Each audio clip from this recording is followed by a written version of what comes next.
who we allow to lead us and we confide in and call a friend. Hey Dean, what a lovely day for a walk. So true, my friend, it's indeed a lovely day, but what is it that you have in mind? I hope this is not one of your foolish schemes again. The last time you got me in trouble and am avoiding this situation at all cost. I didn't know that I got you in trouble. Why would you say such a thing? I have always liked your company, and besides that we are good friends.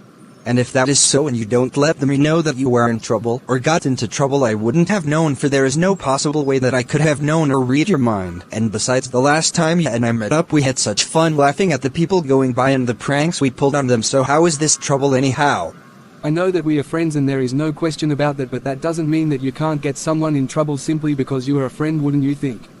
Okay, can we just forget the small talk and move on please, for there's so much we can do in this day, and the more we dwell on the negative things we tend to spoil the atmosphere, and that's in the past, wouldn't you say, bro? No, I would not have said that, because there is something that needs to be addressed, and if we keep putting it under the rug we will never be able to have a meaningful friendship, one that is based on respect and honesty, and that should be neutral grounds for any friendship, and you not wanting this is being selfish, would you say? Are you now calling me selfish? But I didn't object to what you are saying, although this is such a shock to me knowing that the last time we met you left my company smiling and in high spirits. Yes, I was in high spirits, but when I got home I came to find out that one of the person we pulled the pranks on was my father's friend, and he had made a complaint to them about me, and that is how I got into trouble, and a lecture for that matter about making wise choices and choosing my friends correctly. Okay, that is enough. That is how the older folks would have reacted about such a thing as pranks, and they will warn us about being careful. But they are old and we are young. What is life without a little adventure and laughter? They are going up in age, and besides they are getting boring, and besides it is young people time now. Don't you think we are young, and they are old and boring? You are barely understanding the point I'm bringing forward to you. I am saying we need to make wise decisions, and you are talking about age and being boring. You are being a bit disrespectful when you mention age and all the other stuff you just said, and what does making the right choice have to do with age? And besides, I didn't know that's how you think, in your perspective a way off. Shame on you. Very well, I'm not here for you to lecture me about being the good guy here. I'm here because we decided to meet up and go for a walk in the park to chill out and meet some new people. It's summertime and a lot of people should be in the park, especially girls, wouldn't you think? So please don't spoil the atmosphere with all that jabbering, and besides I need peace to come up with what schemes we are going to pull off this time. The more you talk, it is clearer that I have made the wrong choice by coming here to meet with you, and it is clear to me that the words I'm saying has gone through one ears and coming out the next without being processed, and that makes me think you are irresponsible and self-centered. You are one who is not mindful of others and what they think, and that is called selfishness. I didn't know you had this side to you. What are you saying, my bro? Are you getting scared to come along with me, or perhaps to hang out? This is so troubling to my spirit. I didn't think that you would have moved from being the big man to a chicken in the twinkling of an eye, and this now bothers me that you have seemed to become a coward. Don't make me laugh. I didn't know you were a chicken, or worse, scared and a crybaby, if I should say so myself. Very well, say what you want, but I know you won't be able to persuade me to do things that I'm not comfortable with anymore, and you sure has no govern over my thoughts with what you say or do. I have come to realize that the decision is mine, and with the decision comes consequence that at the end of the day I will have to face on my own, and with the attitude you are displaying now, one have to think, if things goes wrong, will you stand your ground and even worse stand with me? And to tell you the truth, I don't think so.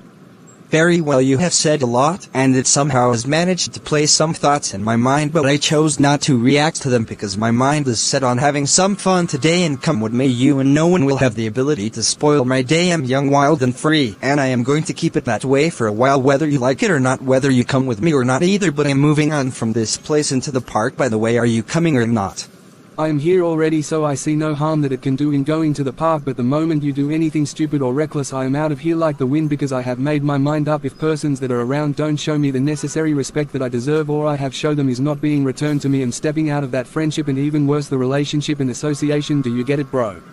The park seems to be a bit quiet today, and there seems to be not much people around. I wonder where everyone is at this moment, and I sincerely hope you remember our conversation about how to conduct yourself.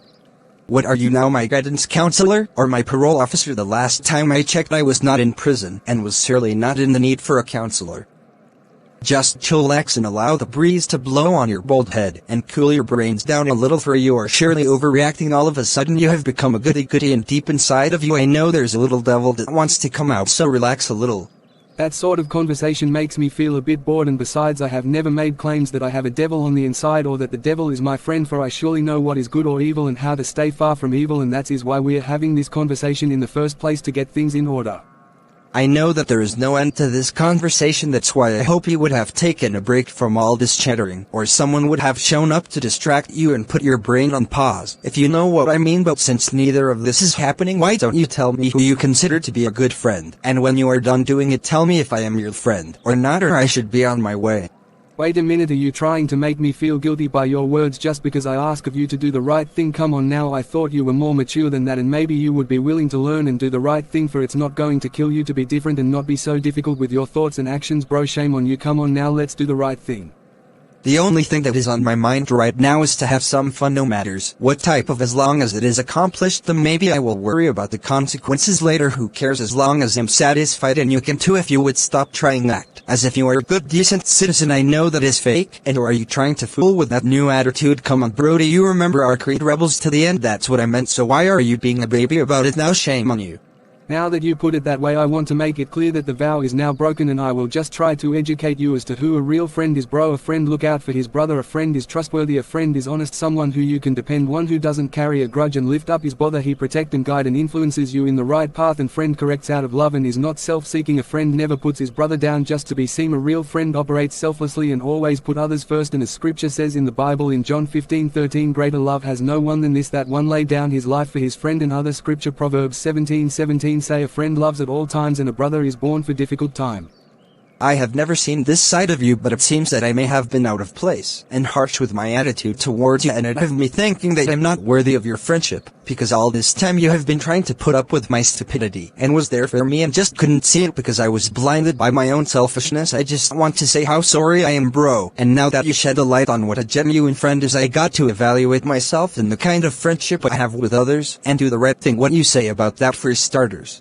I have no problem with what you have said as long as you put words into action and try to correct the wrong we have done to others and ourselves. Sometimes we do act out of ignorance and arrogance until the light is shine on us, and then we are able to identify our flaws, make the changes that is necessary to live a fulfilling life. And may I remind you, unity is strength, bro.